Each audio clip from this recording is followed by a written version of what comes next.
Hey YouTube, Freedom for Cats here. Hey, I hope everyone had a great weekend. I hope everyone had a great 4th of July. I know I did. I spent some time with the family. We had some good food, some good laughs, played some cards, had a great time. It's good to get away from it every once in a while just to kind of take a break and enjoy your family. I know. Want to get right into my video today, and I want to talk about the unemployment numbers. I know one thing that these numbers came out last week, and I really hadn't had a chance to address them, but unemployment drops to 9.5% as 125,000 jobs are shed in June. Now, we know that this is misleading. As we all know, the government tends to work on the numbers a little bit here and there.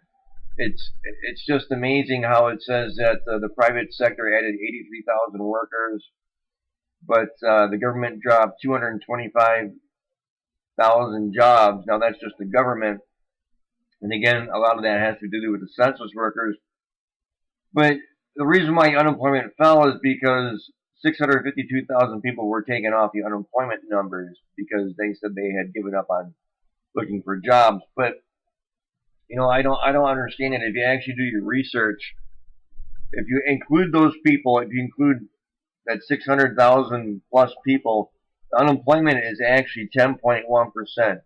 So unemployment really hasn't fallen at all in the last 3 or 4 months. It still remains at 10.1%. But again, that doesn't include those who have lost their benefits or this or that.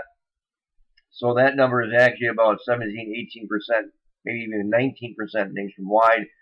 Could be higher. So it says the nation has 7.9 million fewer private payroll jobs than it did when the recession began in December 2007. That is a huge number, huge. It says all in all, 14.6 million people were looking for work in June.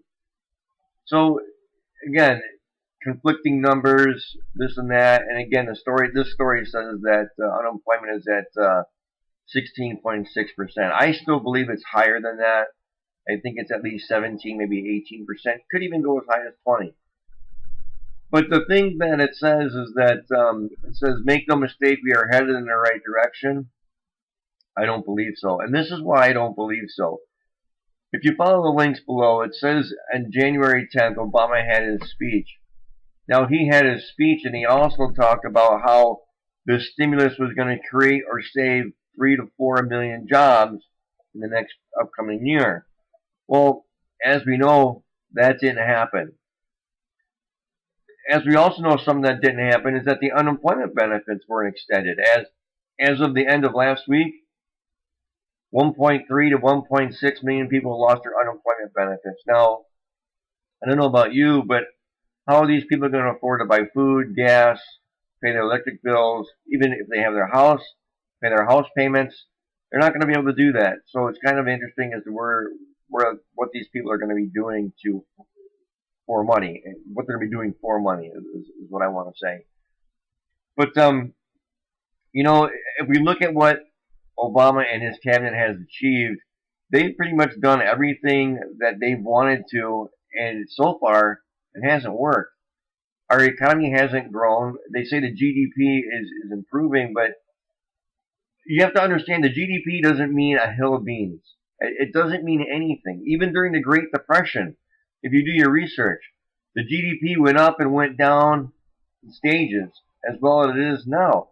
The GDP doesn't mean anything, and the reason why that is because most goods are made overseas now. And there's also speculation that they're looking for another bailout. They're looking to do another bailout, and they're saying that the second bailout is really going to instill the economy here, and it's really going to get things going. Well, the first bailout didn't work. Why would the second bailout work? All they're doing is taking money from the poor, putting half of that money in their own pocket, the government is, then they're taking the other half of the money and giving it back to the poor. So they're taking more money away from the poor and saying, hey, all right, now we want you to survive this way. It's not going to work. It hasn't worked. It's not going to work. Now, I don't want people coming in, leaving notes, oh, you're a Democratic basher, okay? No, I also bash the Republicans too, all right? I've always said that we need to get new people into our government. Now, what I mean by new people, I don't mean new Democrats or new Republicans. We need a new start over government. Okay, basically, what I am is I'm a libertarian, and I believe that we need to get a new type of government in there. We need to get a government that's more focused, like our forefathers were.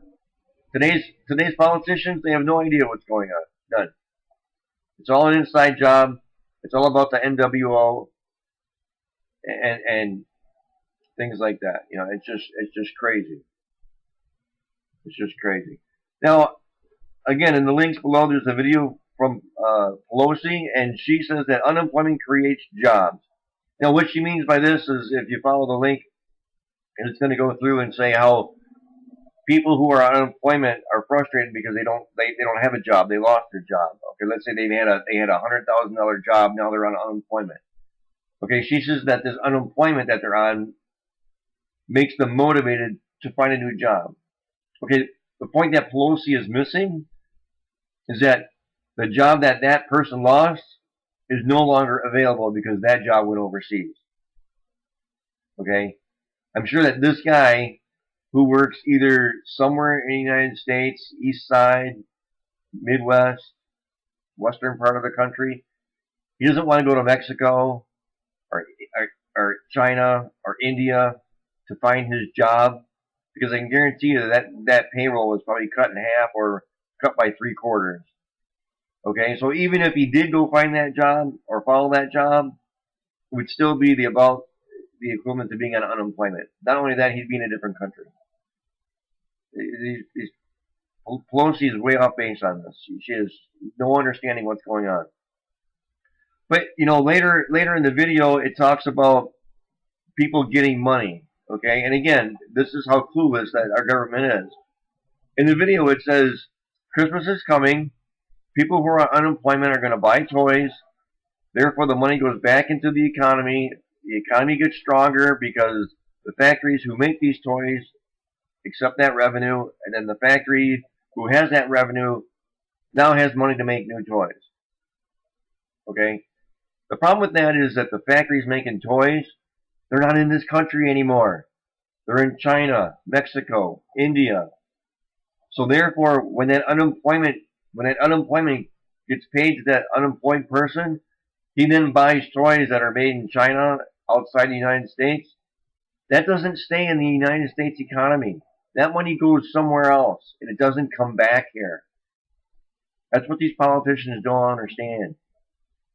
Our forefathers warned that when industry stops in the United States, so does the country. And the proof is in the pudding, people. As these jobs are leaving, our country is crumbling and falling to pieces. But yet the politicians seem to think they have some bright idea to fix this. I don't understand about all this. It's just crazy. I want to finish up by touching with the golf prices here still. Today is day 77. And still, there's arguing in the White House about how and why and who and what's going on. And they've got this giant ship in there. I guess it's supposed to be the save-all for everything. You know what? Honestly, it's not going to solve the problem. Okay, it might be able to skim the oil, but it's not going to be able to skim the oil as quickly as it's coming out of the bottom of the Gulf floor. Again, they're not trying to solve the problem. They're not trying to find a resolution to the major problem. They just keep on dragging their feet and doing what they're doing. It's now become a climate problem, and we've had one hurricane come through. Let's wait and see what happens with another hurricane, or even a third or fourth hurricane comes through. We've yet to see what's going to happen and the consequences behind all of that. Now, BP still claims they're doing all that they can do, and, you know, I just shake my head. And the economy, the Gulf oil spill, the oil crisis, I don't know where we're headed. We're 1 year older, and still, nothing has changed. God bless everybody.